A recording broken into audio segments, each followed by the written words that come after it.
One of the things that I really enjoyed about gardening is trying new things. And one of the things that I have tried in this particular garden, mainly because of space, is to grow winter squash vertically. Winter squash is a plant that usually likes to spread out over a sizable portion of land. But because in this urban garden we don't have access to unlimited amounts of land, I actually have been growing it vertically. A couple of things that I have learned: they tend to be heavy feeders, so definitely provide them with compost and make sure they have appropriate humidity. But if they have that, they usually can be grown vertically.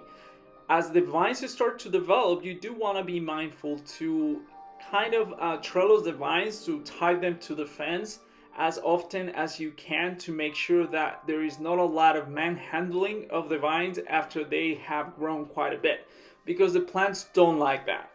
They don't like to be manhandled.